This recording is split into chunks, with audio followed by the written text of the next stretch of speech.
Hosting a summer barbecue, a backyard movie night, a slip and slide party, serving up Aperol spritzes. Whatever you're hosting, don't do it without Drizzly, your go-to app for drink delivery. With Drizzly, you can shop local stores and compare prices on beer, wine, and spirits, then get them delivered to your door. Boom, hosting handled. Now, before you get back to folding napkins, download the Drizzly app or go to drizzly.com. That's DRIZLY.com today. Must be 21 plus, not available in all locations.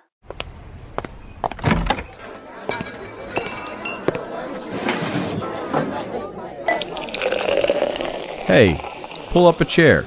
It's Hacks on Tap with David Axelrod, Robert Gibbs, and Mike Murphy.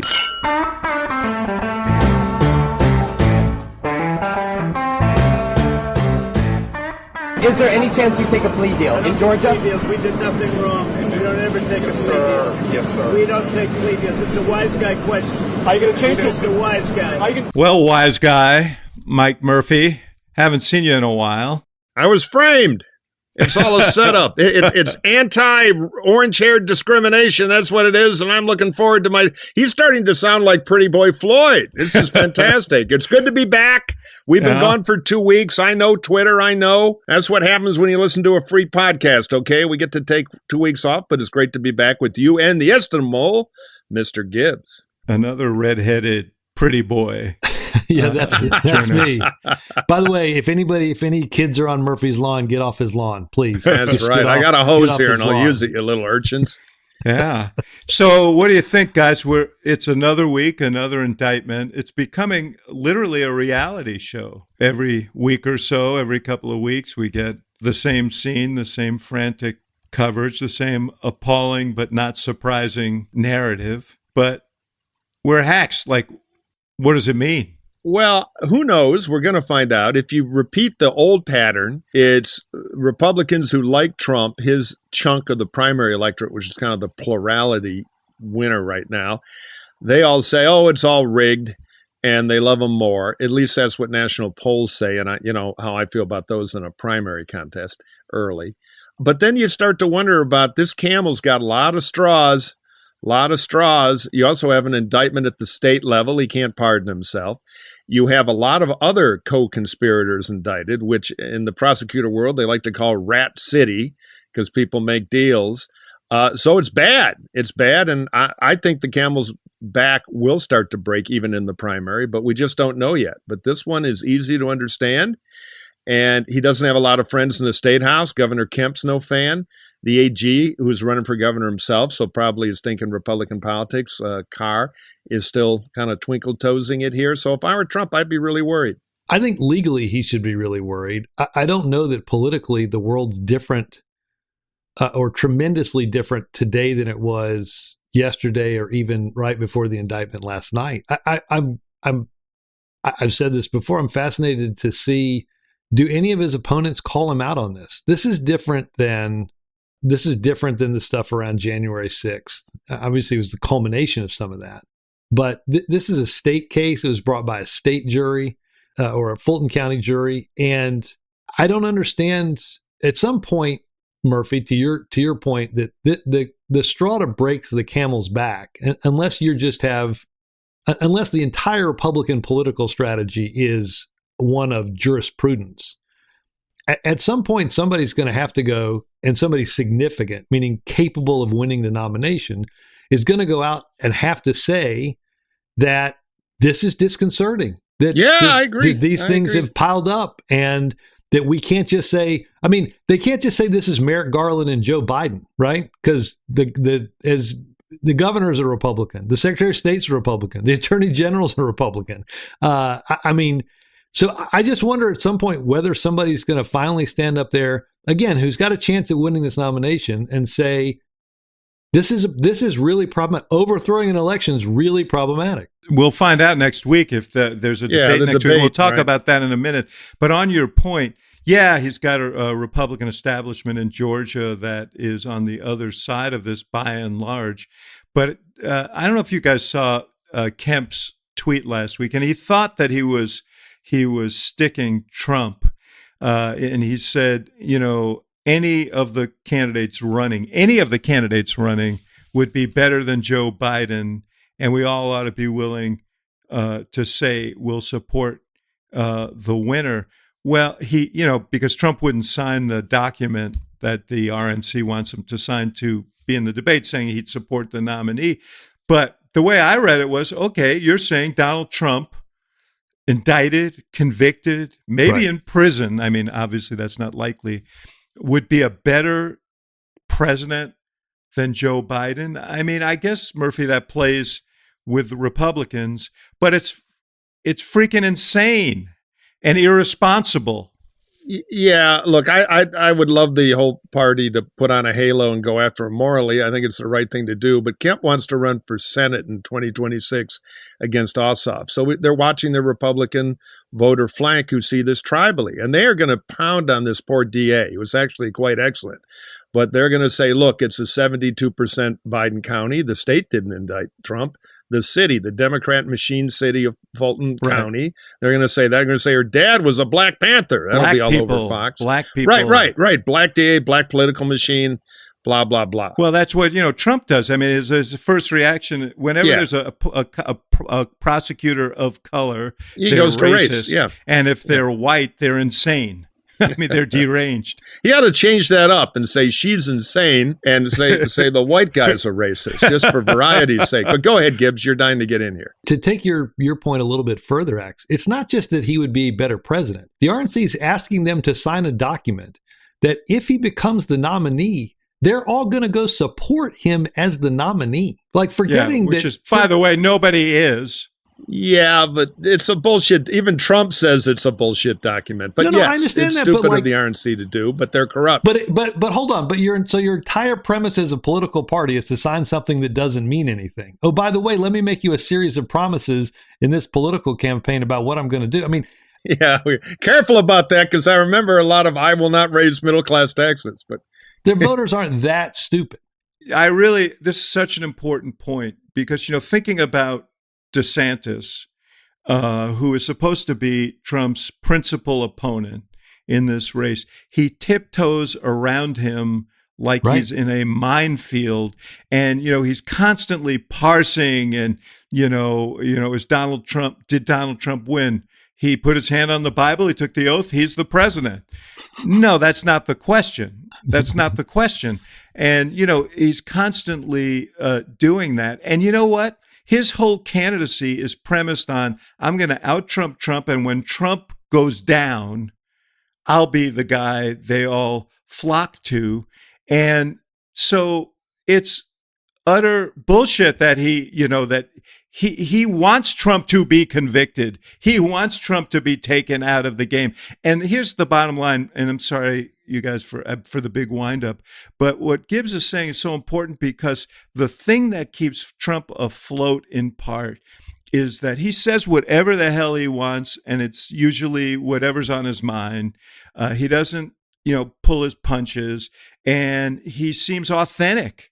And Ron DeSantis in particular, but all of them look like politicians tiptoeing around him like they are. Yeah. Look, I mean, if we step back, the bigger problem is ultimately you can't beat Trump without beating him. If you want to be the king lion, you got to bite the mangy old lion. Now, you can bite him like a Democrat, which talk about what a horrible person he is and all that. I don't think you're going to see that. But you can use the kryptonite on Trump, which he's a big fat loser. And he's looking more like a loser against Biden, who the party hates and the party thinks is very vulnerable. So that's the neurosis you hear, that Trump is going to lose to Biden. Now, I think the debate – now, DeSantis, to be fair, and it's hard to be fair to DeSantis because he's so many self-inflicted wounds and stupidity, and clearly they're running Macbeth 2 down there in the inside thing. It makes Stalingrad look like a summer picnic. But they are tilting a little. He has started to say Trump, lost the election, not in a way that'll get him the applause, but they know they need a new plan because they're losing. And so the question will be, will anybody use the debate? We're going to talk about it. And the big question is, does Trump show up to start to do that? The one who I think is well positioned, but is failing the test of beating Trump by showing some alpha, and I've got a Substack coming out on this, is Tim Scott. Because Scott is unique. Scott can say, look, I come from the morally loaded crusade to do the right thing in America wing of the party. And we have to admit that I have many of Donald Trump's enemies. I get, especially because I'm an African-American conservative. Trump has many of the right enemies, but he lacks the character to be president of the United States. If Scott can't say that, I don't think he can beat Trump. So I think they have a little time to do it. Doesn't have to be now. I can tell you after 3 weeks up here in New Hampshire, where I'm running the Hacks Bureau up here in the Lakes region, I've been all over the state, talked to a lot of people. What a sacrifice. Yeah, no, exactly. That's in your lodge there with your American flag in the background. It's kind of the shoe leather reporting. Excuse me, Thaddeus, another martini, please. Your expenses are not reimbursable. What do you see from your hammock there? Well, I can tell you, there's no primary up here. Doesn't exist. The only yard signs you see, other than the odd Trump Rambo poster on somebody's, a barn somewhere, is you see Kennedy. 24 signs. The anti-vaxxers have nothing else to do. So my point is the national media thinks we're in the middle of it. Up here, we're entering the baseball stadium. We haven't swung the first bat yet. So there is a period starting with the debate for stuff to happen. Now, we'll see if it is. But I think all these guys running against Trump understand, at least internally, that the wait for a lightning bolt to kill Trump and get beamed up strategy will not beat him. Yeah, I mean, one of the questions for guys like Scott is, are you running for president or are you running for vice president? And you just got to make a decision. You just got to answer that. Yeah. So did you see this New Hampshire poll today, the Emerson poll? Yes, I have. I've seen like 3 of them and some private stuff. It's all Trump 49, though some of the private stuff is Trump like 39, 40, 42.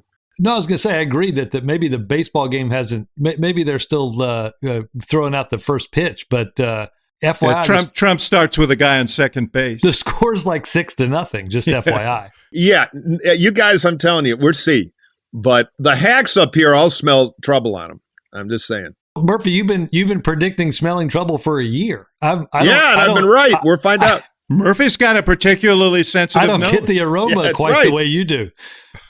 I know, but Gibbs, you're doing the easy thing. You're pointing at the poll saying 50% he can't lose, or we'll see. I'm saying there will be a campaign and things could happen. I didn't say he can't lose. Yeah, but you're saying he's essentially inevitable and you don't believe he's going to lose the nomination. I think right now there's nobody among your group of people that you talk to that is positioned anywhere close to being able to beat him. They're hoping lightning strikes the guy dead. All right. They're literally hoping they strike him dead and that somehow they can put this thing together. I don't disagree. Look, I think he could lose Iowa. I don't think he's totally safe in any of these things. But you can't tell me there's anybody out there doing anything close to acting like somebody who's in danger of being the presumptive nominee. Well, I don't know. I think you're like 2/3 right. Oh, no, here comes Burgum again. Okay, well, let me finish. Let me finish. All right, you Democrats. Okay, so... Oh, now he's getting nasty. Yeah, right. That was a scheming lie that you guys are Dems. I agree. Again, election's not tomorrow. I think there's some change-ups coming, and I think they could work. And I think Scott in particular has built an interesting base. I think he has 2 problems. The alpha engaged Trump problem we're talking about. His other problem, if he plays the Christian thing in Iowa, he'll be President Huckabee or Cruz. He'll give Trump what Trump needs more than anything else, a comeback right here in New Hampshire. So Scott's got to change up a lot, but Scott has become more and more well-liked. You hear talk and curiosity about him. That's not a winning campaign, but that's the first step toward one. In this poll, what's interesting, and this is several polls now, DeSantis is in third. I mean, marginally. Yeah, he's crumbling. It's a tie. But Chris Christie has slipped into second place there, and your man Scott is at 6. But I agree with Murphy. Listen, this is uncharted waters, okay? Anybody who says they know for sure anything is making a mistake. But one thing that is clear, I mean, how many other people on the planet could be indicted 4 times and still be 37 points ahead in polling, in nationally, and ahead by, in this poll, 40 points in New Hampshire, 24 in Iowa. I'll give you one. If this was 2010 and Barack Obama had been indicted in let's say Obama had lost his reelect but was still popular in the party, and the craziest people had taken over the Republican Party, and it was President Trump and his Justice Department indicted Obama and a partisan Democrat. If it was kind of a mirror image of this, I don't think the Democratic electorate would be as loyal to Obama as the Republicans have been to Trump, but there'd be a lot of it. It would just be tribalism. There might be, but you know what the difference is? The Republican Party, Mike, today, and this is my whole objection to, there are many reasons that I don't want Donald Trump to be the nominee of the Republican Party, and I would be horrified if he were president again. But, I've said it a million times, the guy he does not believe in rules and laws and norms and institutions, and he has created a whole movement of people who can't stand rules and laws and norms and institutions. Yeah, I agree. There's a special poison. So that doesn't exist. And the Democratic Party is basically a pro-government party. Yeah, that's why I think it would be less there. But I don't underestimate tribalism and picking a side now. But you're assuming, if you ask, and maybe they ask it in that New Hampshire poll, you still got 2/3 of Republican voters that think Trump should have won the election, right? You've got an entire 6-year record of getting people to think that walking outside on a sunny day that the sky is red. And he's convinced 2/3 of them that despite the fact that it's blue every day, he's gotten them to say, yes, it's red. It's all true, and it's an epic level, but this is not new. It's human nature. How many Democrat activists thought that in 2000, Bush stole the count in Florida, right? Jim Baker went in there and outwitted the Warren Christopher, and then Bush was not at this level. It's on incredible steroids because we've had an essentially corrupt president poisoning his son. Yeah, because the guy who lost said he lost. No, I would hear it blood for oil all the time. It's just activists tend to go to the most partisan theory, and Trump has put that on kind of evil steroids, which is yet another Trump crime against America. All of this circles around to Murphy's point, of course, which is that everything does in the end. That's the leitmotif of the whole show.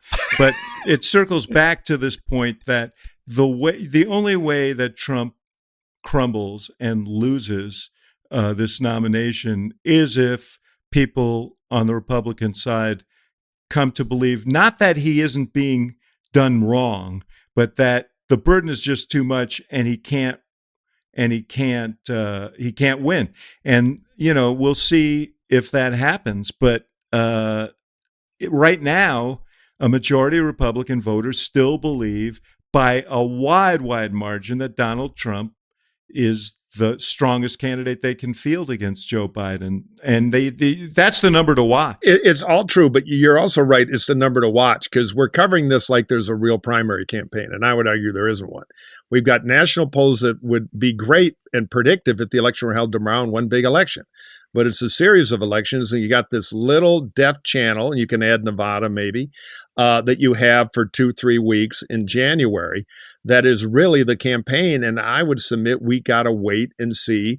And big things like the fourth big indictment with some Republican involvement in that are not insignificant factors in the mix. So, everybody in the national media is years ahead of where voter land is, other than right now. Yeah, Trump's the king of our tribe. The other tribe sucks. We like Trump. All true, Mike. But one thing I would say is even in the states where there are primary campaigns going on, like Iowa in particular, voters there, a majority of voters there still say they believe Trump would be the strongest candidate against Biden. Well, let's let it work because I've heard this argument before in other places, the Hillary campaign, and then stuff happens. But I agree. Right now, Trump sits atop a mountain. I just think it's hard to cover a campaign that I think fundamentally has yet to really begin. But we're close.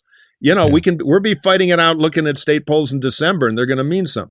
One point and then one question. I think what's going to be fascinating, I don't know if I saw this right before we came on, that on Truth Social, that Trump is going to have, this is going to be fun to watch. A press conference, right? At Bedminster next Monday, a press conference where he's going to release the almost wrapped up report of how they stole Georgia, right? Fantastic. So it's going to be good. Chinese mind control. We'll get to the debate. Right. We'll get to the debate in a second. But my guess is everybody's going to get a chance to answer. Have you read the report and what do you believe it at the beginning of that debate? Murphy, I agree with you on a lot of the meta of the environment and the fact that while, yes, this thing hasn't gotten into full swing, I do think, like I said, maybe it's not 6-0 like I did, but Axe will say there's a guy starting on second for Trump. Do you believe, though, if they don't croak him in Iowa, that they're going to be able to catch him anywhere else? Well, here's my formula. The same person has to beat him in Iowa and New Hampshire, or you give him the kryptonite antidote he needs, which is a comeback. So if he loses Iowa and wins New Hampshire, it's over. He'll run the table.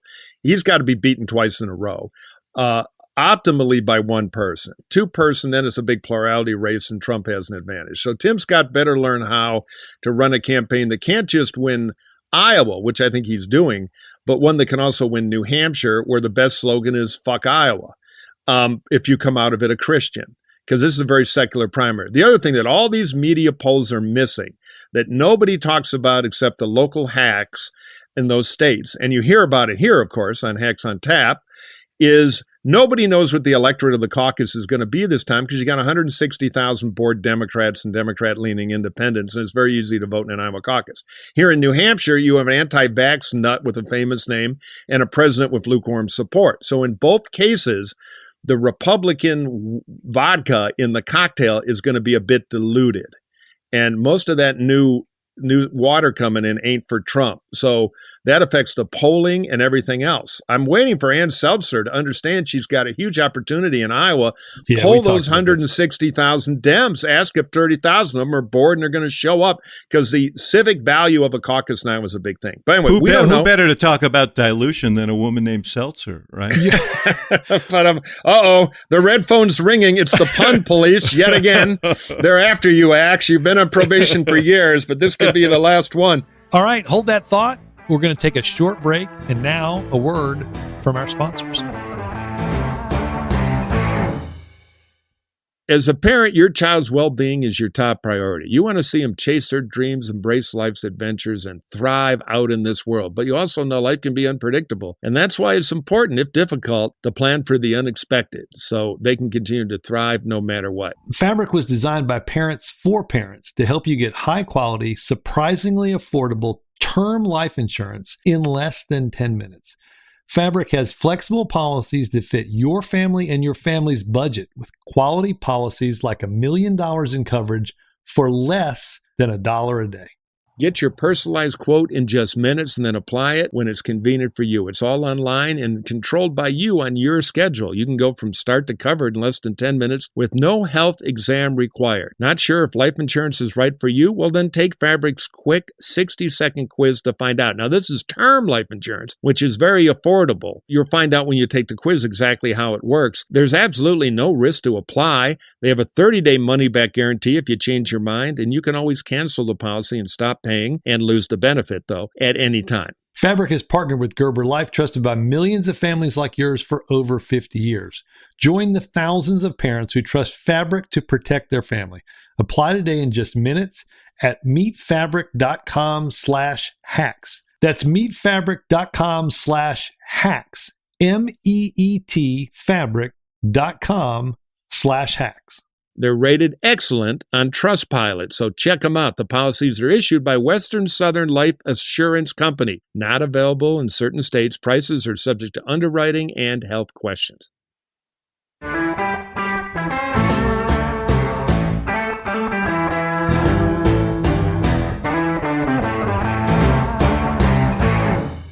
But let's get to the debate, because that counts. Yeah, let's talk about that. I think you'll get a Des Moines poll in September, no doubt. But I bet mid-September you get something.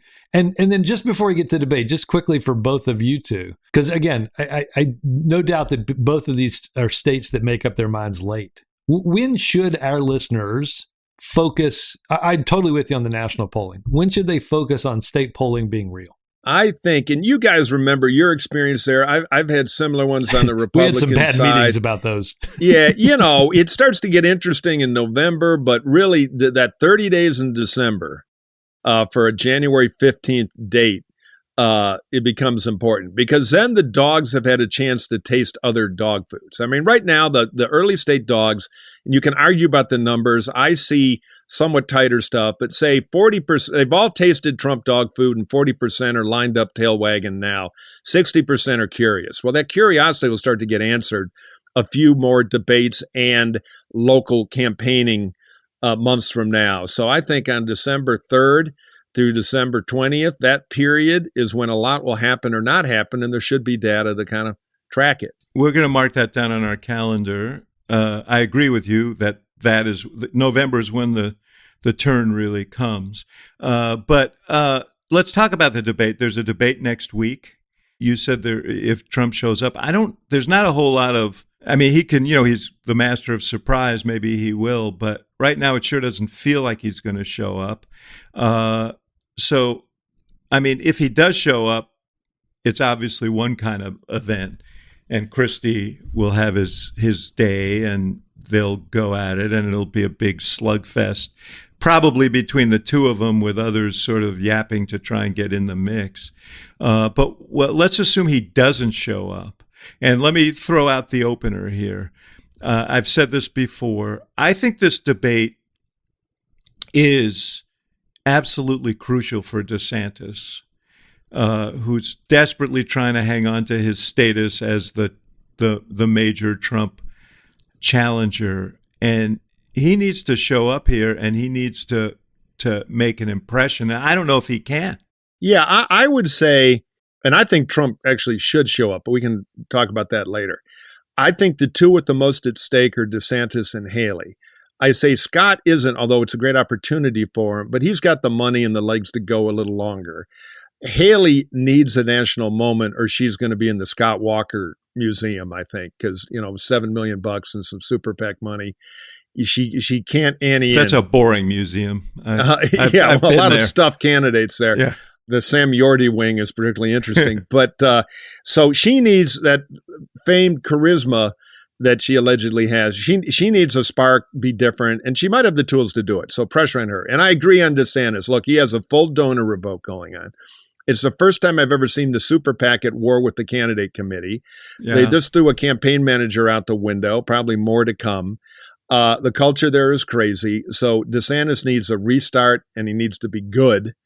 Or he's going to open up for a new star to be created. Now, it might be Haley. That's what she desperately needs. Could be Scott if he's ready for it. I don't know what the prep is like. I worry a lot of these guys will, and this is common in first debates, give their Chamber of Commerce speech, not knowing where they really are.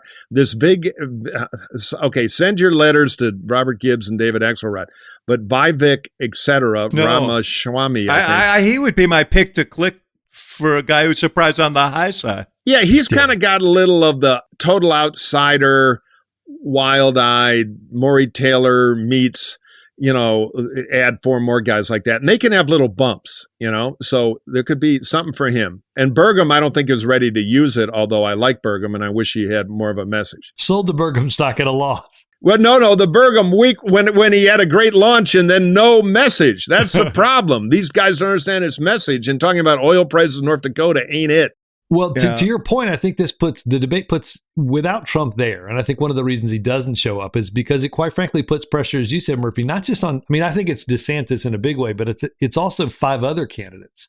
Because quite frankly, if you can't use your breakout moment to distinguish yourself at the small table before Trump comes in, how are you going to do that in a world in which he blocks out the sun? I also think it's going to be fascinating to watch just how much of the debate is about Trump without even interjecting other candidates on Trump.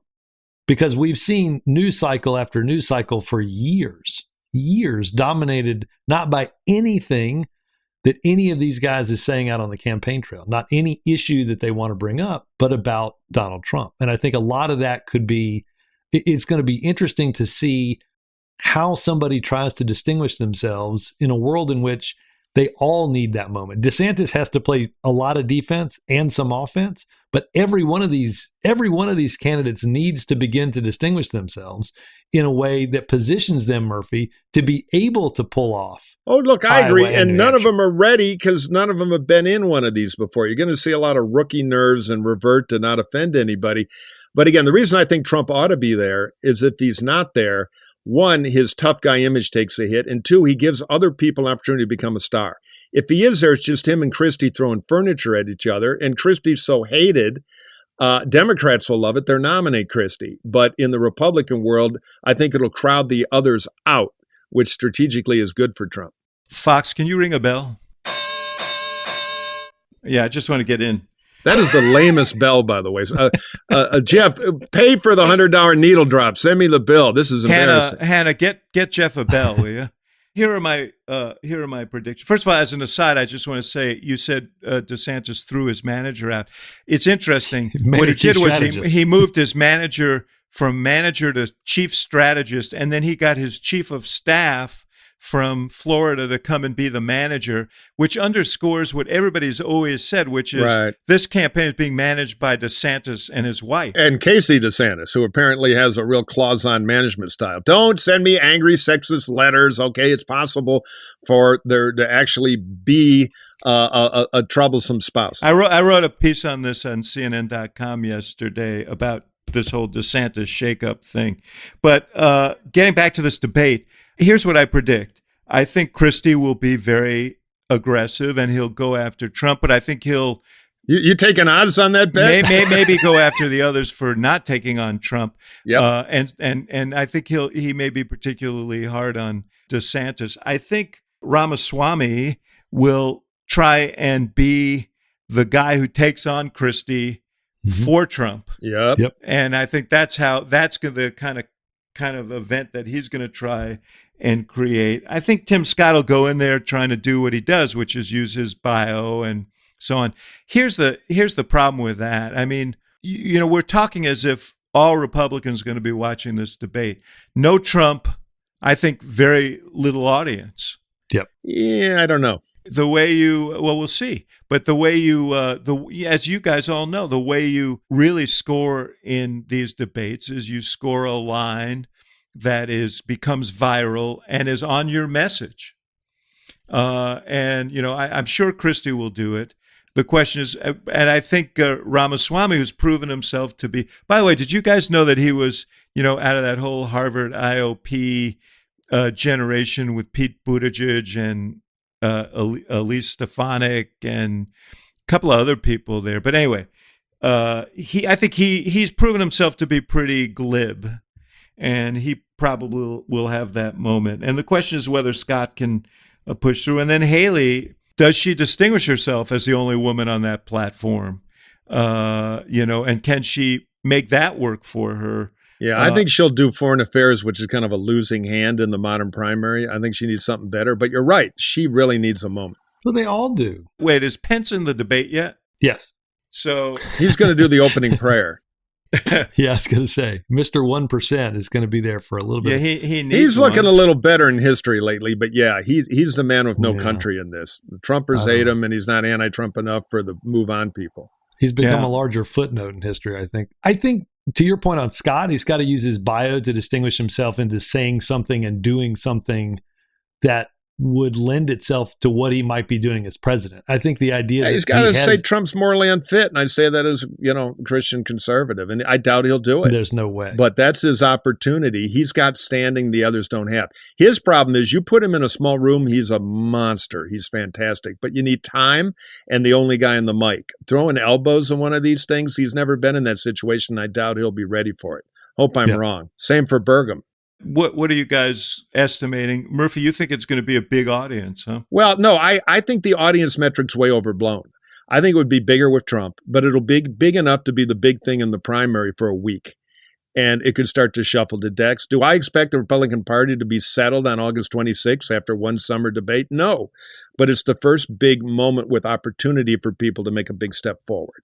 Yeah. And medium ratings are plenty for that. And, again, social media, the way the world works now, it'll rattle on for a week. If you create those moments, You start with 3 million people that are going to be watching the time slot, or 2.5 million people are going to be watching the time slot on Fox anyway. I think you'll get a decent sized audience. You're not going to get 10 million like you might in a Trump race or a Trump debate after what's gone on in the past 2.5, 3 weeks. But to your point, I think you'll have a sizable group that'll be watching, and anybody who's doing this has got to have not just a plan for how they're going to prosecute that 90 or 120 minutes, but how they're going to use the next few days to use not just that moment, but to keep it going over the course of the next several days in interviews, on the trail, in speeches, and it's their opportunity to start driving something. And it's finance meet. You got a bunch of nervous big donors falling off DeSantis who are looking for a horse that can run. Lamar Alexander taught me a great thing. Wily old Paul. He said there's only one question. Yes, Robert. When he was elected governor, he had a plaid shirt. That's how he beat the Democrat. But anyway, he said there's one big question in like grassroots activist politics.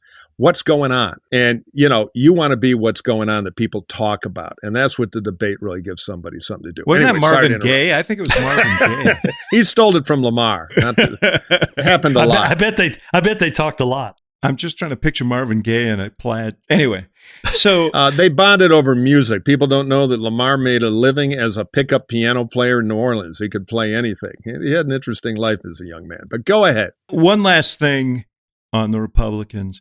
The Iowa State Fair was interesting. One of my favorite events. It does speak to, look, Mike, I know you joke about it. Well, you Democrats, you want Trump. I don't. Yeah, I believe that. I know the good Democrats don't. But I also think we make a mistake when we don't recognize his feral genius and his star power. And you saw it at the Iowa State Fair, maybe any ex-president gets that, but there's something more to it. He's still...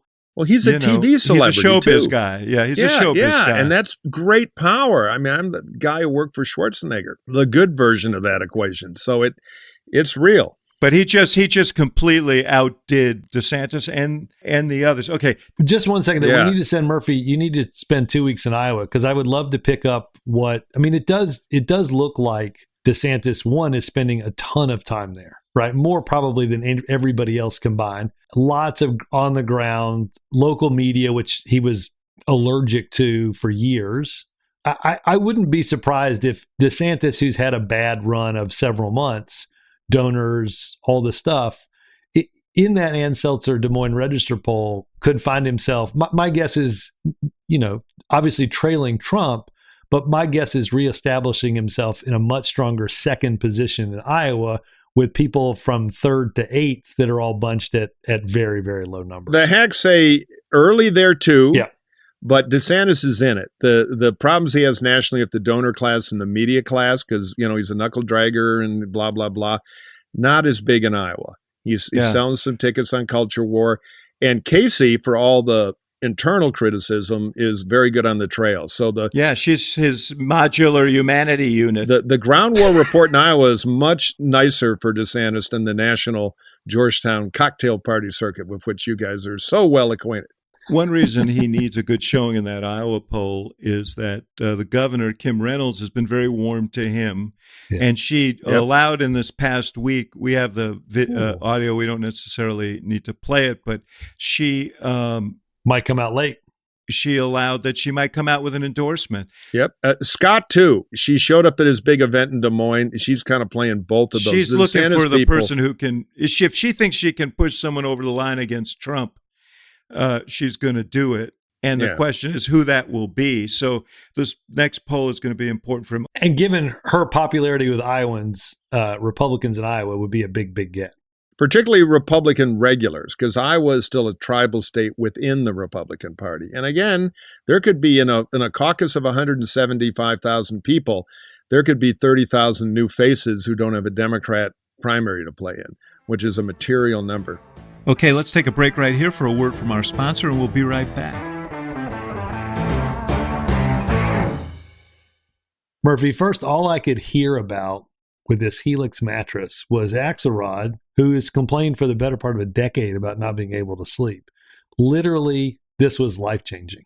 Now you go and get a Helix mattress, and you think it's life-changing too. Well, it shows you the steps I will go to stop Axe from droning on about the mattress he loves more than anything in the world, other than his incredible wife and family. So let me tell you, I finally said uncle, and he was right, and it pains me to say that. I took the online quiz because that's the secret to the amazing Helix lineup. You know, there are 20 unique mattresses, including the award-winning Luxe Collection with an E, the newly released Helix Elite Collection, a mattress designed for big and tall sleepers, and even, this is one we got, a mattress made just for kids. So how do you know which one's best besides listening to Axe drone on? Well, they have a test. You go online and quickly and easily you take the Helix Sleep Quiz and get the perfect match in under 2 minutes. And then your zeroed in on you mattress is shipped to you straight to your door free of charge. And I'll tell you, it's a damn good mattress. Helix knows there's no better way to test out a new mattress than by sleeping on it in your own home. That's why they offer Murphy a 100-night trial and a 10 to 15-year warranty to try out your new Helix mattress. Everybody is unique. Lord knows you and Axe are very unique. Everyone sleeps differently. That's why Helix has several different mattress models to choose from,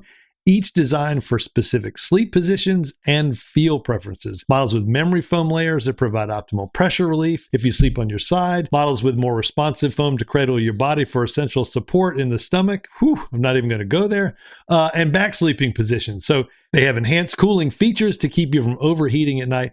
Let me tell you, if you've got something unique about your sleep, Helix can fix it. You know, the other great thing is when you get the Helix, besides that great guarantee and the perfect computer match, you get a floor show because you get a box, you open it, and then you're remaking the great old Blob movie where the thing comes out and unfolds. It's pretty entertaining. And boy, it's a lot easier to take a delivery that way than having to have your resentful brother-in-law help you lug the damn thing up the stairs. So check it out. We've been pushing these Helix mattresses for a while, and I can't tell you beyond X, we get emails from satisfied people all the time. And don't take our word for it. Heck, we're in politics. Helix has been awarded the #1 mattress picked by GQ and Wired magazine. It's even recommended by multiple leading chiropractors and doctors of sleep medicine as a great go-to solution for improving your sleep. So you're in luck if you've held out for a while, Hackaroo. Helix is offering 20% off all mattress orders and 2 free pillows. Pillows that don't have political opinions either, all for our listeners. Go to helixsleep.com/hacks and use the code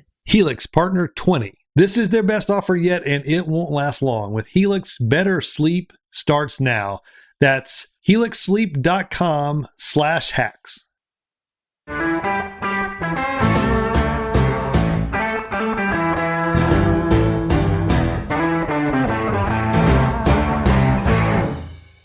I got 3 things on the Democrats. And Murphy, talk about how you see this Hunter Biden development.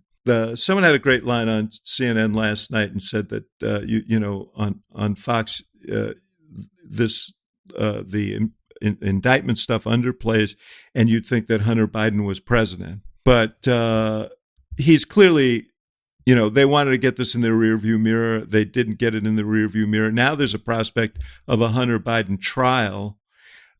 How much does that matter? Because he isn't the president. Well, it's tribal food. The Dems have all the Trump stuff to howl about. This gives Republican base voters something to howl about, it's kind of a permission structure. Yeah, well, look at Hunter Biden. He's an international drug lord. I think out in swing voter land, it doesn't mean much, but it gets in the way of other Biden messaging, which Biden desperately needs because he's getting his ass kicked on perception of the economy, even to Donald Trump, which if I were his campaign doctor, I'd look at the x-ray and say, maybe it's time to hand the family business over to somebody else because this is a very bad looking political x-ray. So I think it's an opportunity cost for Biden to do the things he gets in the way of fixing himself. But do I think a voter in, Livonia, Michigan is going to make an ultimate choice on Hunter Biden if it's a persuadable voter? No. But you're right. In that base world, it lives in that whataboutism thing that they desperately need right now. And the House Republicans are intoxicated on it, and they're going to beat the hell out of it. But Gibbs, I think it's inconvenient. And I think the biggest problem with it may be the psychological impact on Biden himself. And, the psychological impact, I think the likelihood, to your point, that, little did they know when they looked in the rearview mirror, objects are closer than they appear. Ended up being the case. I think legally, obviously, setting aside the trial, because I think the trial is is going to affect them more politically. I think you and I talked about this, Ax. I mean, this is a U.S. attorney that's been investigating Hunter for 5.5 years. So the designation of a special counsel doesn't necessarily, given his purview, open up a lot of sort of files or investigations that he wasn't already doing, right? With a lot of conjecture about this means now that he can indict in California and basically other places than Delaware because he has this thing as a special counsel. So I don't think legally there's as much peril as there is politically. It's not going away. It's going to be there. People are going to ask it. Instead of being able to pitch yourself on what you've done to improve inflation and improve the economy and keep people hiring, you're going to likely get questions at a press conference or out. Well, he did. You saw he blew up again at Peter Ducey from Fox, who asked him about it. This is going to be a pain in the ass for him. There's no doubt. Big distraction, and it will weigh on him because it's his kid. On the upside, and the viral moment ends up being blowing up on a reporter about your son and making it feeling a little thin-skinned. Yeah, but your son, the epic screw up. Okay, Hunter Biden's earned some of this trouble. No, I think his point is you end up looking once again like Clint Eastwood in Gran Torino chasing the kids off the lawn. So that's a problem, especially given his vulnerabilities. On the upside, while we were away, they voted in Ohio on this constitutional amendment, which would have reduced to a majority which would have increased to 60%. What it takes to pass a constitutional amendment there, it's now and has been for a long time 50%, and all this was in service of trying to beat back a pro-choice initiative that will be voted on in November. And once again, as in Kansas during the 2022 cycle, the no side won dramatically. Yeah, Michigan too. Yeah. So this has to be encouraging from a turnout standpoint. I think the gift, the gift that Justice Alito, political gift that he gave Democrats with the Dobbs decision, that seems to be the gift that keeps on giving, Murphy. Yeah, it's a big change. Supreme Court taking away perceived rights. We haven't had that in a long time, which makes it politically hot. Abortion, which was kind of settled in politics, now back again. It's the classic, hey, let's build a Terminator. Great. So the Republican Party built a Terminator, and then it stood up and killed 3 scientists and walked out the door. So now our Terminator, which stupidly was turned on, is out slaughtering us. It gives the Democrats a wonderful smoke bomb to change the subject. Biden's a crazy old man who doesn't know what time it is and he can't run the economy.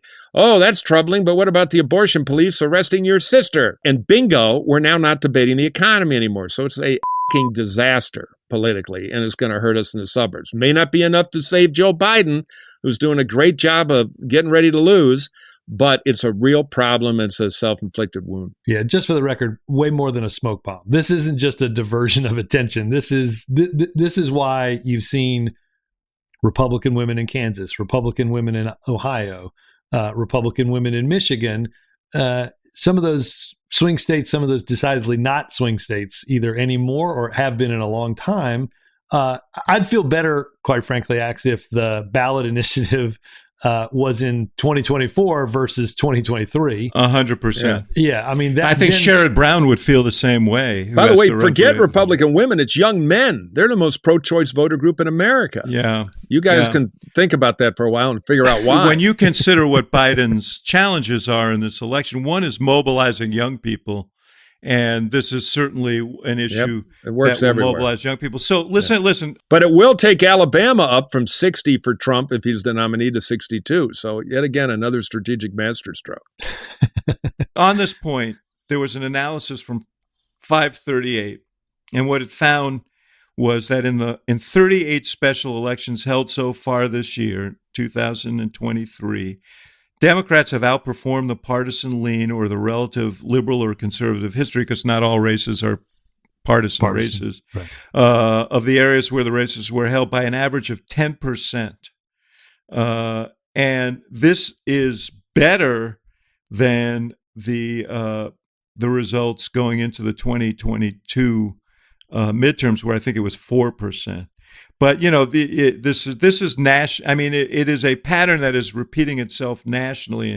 And if Democrats are running in Democrat districts, they're running 20 points beyond what they normally would be expected to run. If they're running in Republican districts, they're losing by far narrower margins.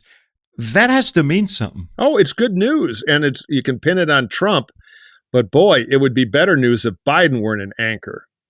That's the problem. But yes, it is good news for the Dems. Yeah, but I think, though, this is one of those issues that really means something in those areas that are ultimately going to decide an incredibly close race in 6 or 7 states. This is I think about all the issues that Republicans have spent time talking about over the past 6 months. I'm happy if Ron DeSantis wants to go in and make book banning his big deal, and we talk about choice in abortion. I'm fairly sure I know who's going to win those swing areas based on that. I think this is an issue that means real things, to your point, Murphy, taking away freedoms, real things in people's lives. And that's why it's so potent. A lot of these other things, you barely get 36 or 35 or 34%, just the hardcore Republicans. And I think, it's going to do what it did in 2022, which is make Democrats look like they're talking about issues that are of real concern to people versus a lot of ancillary stuff.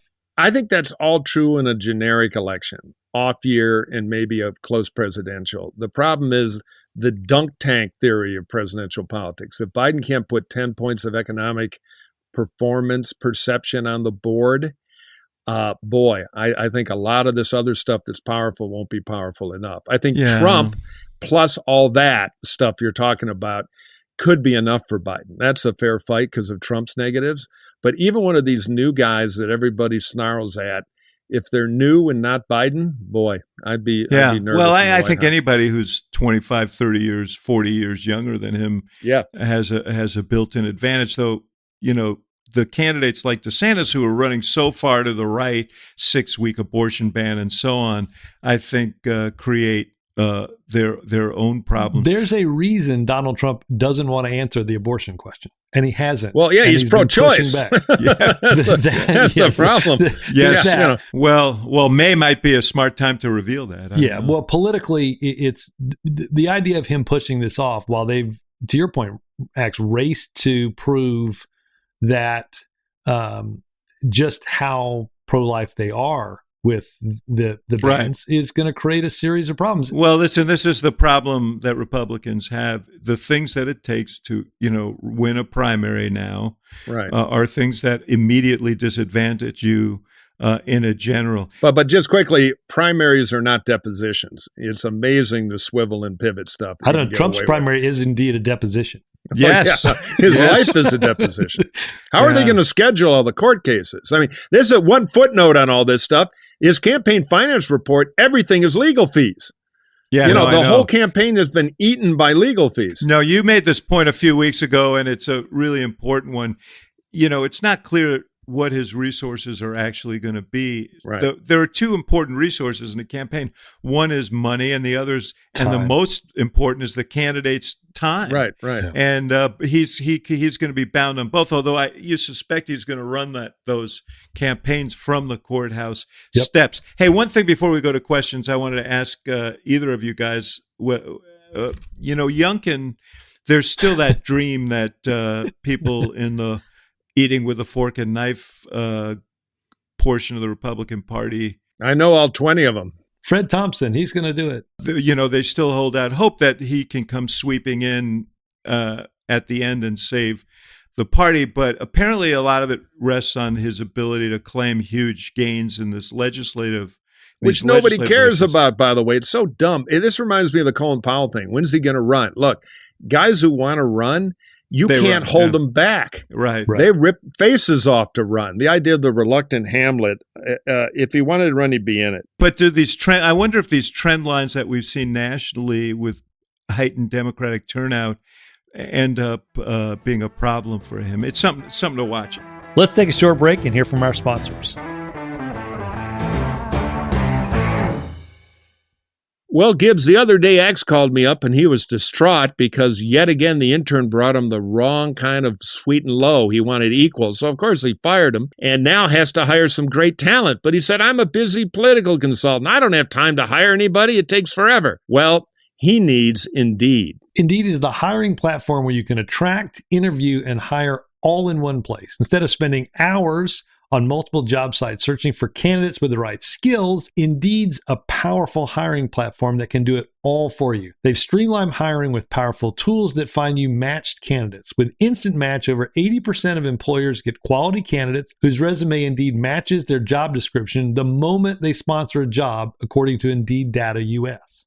You know, one of the things I love about Indeed is it makes hiring in one place all so easy. The platform is designed to save you time. So candidates you invite to apply are 3 times more likely to apply to your job than candidates who only see it in search, according to US Indeed data. It optimizes everything to make the search more effective and make it work for you. Indeed will get you one step closer to hire by matching you right with quality candidates. It does the hard work for you and shows you the candidates whose resumes on Indeed fit your description immediately after you post so you can hire faster. Join more than 3 million businesses worldwide that use Indeed to hire great talent fast. Start hiring now with a $75 sponsored ad job credit to upgrade your job post at Indeed.com/hacks. Offer good for a limited time. So claim that $75 credit right now at Indeed.com/hacks. Just go to Indeed.com/hacks and support the show by saying you heard about it on this podcast. And by the way, Truth in Advertising, X didn't really fire the intern.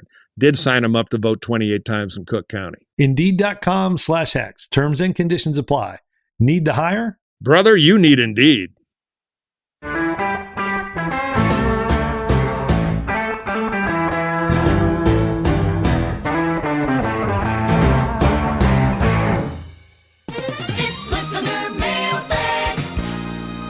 If you have a question for the Hacks, all you got to do is email it to us, hacksontap@gmail.com, hacksontap@gmail.com. That goes to our crack staff in the Hacks on Tap Liberty Bunker, where the questions are shuffled and amended to make us look better, and then they give them to us and we read them. And if you've had a question in the past, don't be afraid to send it back in. Sometimes we just have too many good questions and not enough time. Finally, don't forget to rate us on the fabulous rating devices at Spotify, Apple Podcast, etc. It helps the algorithm shove us in front of new unsuspecting victims. And finally, don't forget to go to our book club right on the interweb, hacksontap.com/book club for cool books that our guests, or yours truly and my 2 confederates here, have gleefully recommended as interesting reads for the erudite Hacks on Tap audience. Good time to read Greg Bluestein's book on how Georgia turned purple, just FYI. I'm absolutely recommending that book, and I do think this indictment, unlike some of the other indictments, will have real ramifications at a state level in Georgia.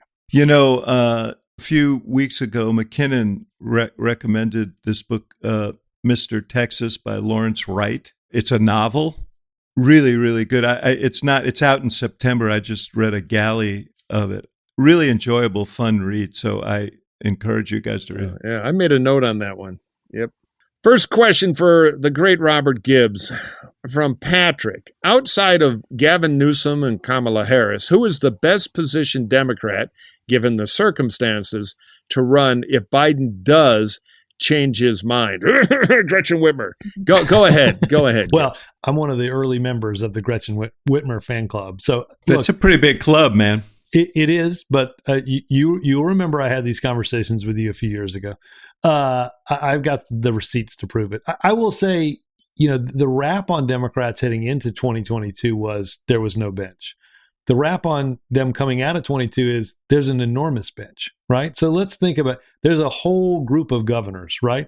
From Jared Polis in Colorado to, as you go eastward, you've got J.B. Pritzker in Illinois. You've got Gretchen Whitmer, who I've mentioned, but I'm going to mention her Shapiro, again because I think she's great. Josh Shapiro in Pennsylvania. Murphy wants to run in New Jersey. Wes Moore. In the Senate, you've got. And by the way, don't forget Bashir. if he wins re-election, he's going to be projected into the national He could. picture. Roy Cooper in North Carolina. All pygmies compared to Gina Raimondo. But keep going. Yeah. All right. But no, it's a huge bench, and I think it'll still be a huge bench because a number of those governors, Shapiro, Westmore, and others, Raphael Warnock, a senator from Georgia, obviously. Kelly. Yep, Kelly. Lots of folks that are going to, I think, assemble a good, strong Democratic bench for a really long time. All right. Mike Murphy, Drew wants to know, what if Trump wins the primary but's convicted before the convention? Would the GOP pick a new candidate like Youngkin or Kemp? Do you think the Dems have a plan for running against a Youngkin or Kemp-like candidate? Wow, good question, Drew. I'll do the second half fast because it's easy. No, they don't have a plan, and they ought to. Because I'm, again, as you've heard a million times here, not so sure Trump's the nominee in the end. But the big question, Trump has the delegates, but he is convicted. So we got to decide if we want a big city Democratic machine type jailhouse candidate or not. There is no GOP. There's no room with three guys in cowboy hats and big cigars that says, all right, make a change. That doesn't exist anymore. You have the Republican National Committee. You have a lot of delegates. You have complicated rules. The Republican National Committee is made up of delegates, a relatively smaller number compared to the Democratic National Committee, which is enormous. 3 from each state and a couple of honorifics. That committee is roughly a third to 40% old political bosses who would probably be up for dumping Trump, 20% Christian conservatives, TBD, and 40% super hardcore Trump till the end. And, rough numbers. They want to win. Their grip is limited. It would be one hell of a crazy thing. It would be like the Star Wars Parliament coming together to kind of sort out who the new emperor would be.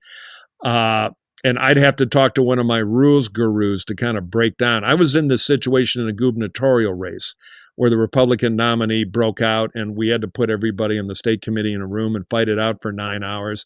It was unbelievable. Had a surprise outcome, who later became governor. It also sank Senator Rudy Boschwitz, who, it's a long story I'll tell on another episode. But what does that mean? The Republican nominee broke out. I mean, wouldn't you just send them to a dermatologist? What are you talking about? No. It was John Grunseth, the family values candidate who had the affair with Miss Tractor Pole that got all over the papers. Oh, yeah. So the guy we beat in the primary, it turned out to be the guy who put the PIs and spilled the scandal on him in the first place, went in there. And we had a third candidate. No time for venting here. Yeah, Boschwitz showed up. It was crazy. Grunseth was gone. And eventually Arnie Carlson, who had lost the primary, became the nominee and went on to beat Rudy Perpich. But that's Minnesota. Clean politics, except not so clean. Anyway, so who knows? Who knows? Boy, fun to watch, though. Terrifying. You got one for me? Yes, I do have one for you. That one is number 9 from Dallas. The Big D wants to know, seeing prices and inflation go down and job numbers go up, but Biden's numbers on the economy stay soft, or it sounds like Al Gore's old bit, and even go down, are modern polls really a good indicator of public sentiment, or is everything so polarized, Axe, that public opinion almost doesn't even matter? Everything that's going up should be going down. Yeah, we should play that tape. Going up. We're going to take everything that's upside down and make it right side up. All right, boys, you're crowding me here. I'm giving you time to think. Listen, first of all, how the public reacts to economic conditions is a lagging indicator. So there has to be a sustained set of numbers that, particularly on inflation, that would contribute to that. But I do think that all of these numbers are somewhat intractable because we become so tribal. We're listening to different accounts. If you watch Fox News, if you watch some right-wing media, you get a much different picture of the direction of the country, of the state of the economy, than you would if you're looking at some other sources, and so we become deeply polarized. I do think that Biden needs to see some improvement in this number. I don't think, Mike, because of this polarization and because of the the Trump factor and so on, I'm not sure that the kind of standard indices of that we use, we're accustomed to using, attitudes toward the economy are determinative. And Gibbs will remember, particularly in this election, Romney was beating us on the economy in 2012, but Obama won on who fights for the middle class, and that turned out to be the most important number. So it's more complicated than that, and just looking at that one number doesn't tell the whole story. Only thing I just tag on that is it looks like Biden's got a UAW strike coming, which is going to be big and painful. Yeah, after Labor Day. Exit question for both of you. One, in the next 6 months, do we see any sort of improvement in that number? And two, does it have to get bigger to win? You sort of answered the last part, Axe. But well, perception, forget reality, has to get better. And the interest rates are the pain point, and they're still a thing. And a big UAW strike will be very painful in the Midwest. So if I were Biden, I wouldn't count on big happy wave. Well, look, I think it needs to keep moving in the right direction. If there's backsliding, that's bad, because it makes it contributes to what I think is his major problem. I think it's unjustified, but the argument, and I've said it here before, that Republicans like to make is that things are out of control and he's not in command. So if things start moving backwards on the economy, that is not good for him. But we shall see. I was with a bunch of economists. I was with a bunch of economists a couple of weeks ago at some conference, and the thing that struck me was they're about as bad at projecting as we are. So well, that was McCain's great old joke. He always used to say on the trail, I'm looking all over for a one-armed economist, because with these guys I've got, it's always on the one hand or on the other hand. but Axe, you think at 41% he can still win based on the fact that this is not going to be in any sort of ordinary election? Yeah, I mean, look at the last couple of elections. We are in uncharted waters, and I think we got to watch how this thing unfolds, and we will, and we'll do it again next week. After the debate. We'll get together after the debate to go over the highs and lows, who won and who lost, and was anyone watching. But please still tweet at Murphy about where the episode is on Tuesday, because it just gets under his skin and makes him yell at the kids in New Hampshire to get off his lawn. Urchins, move along. All right, boys. Good to be with you. See you later. Good to see you. Good to be back. Thank everybody for listening. See you guys later.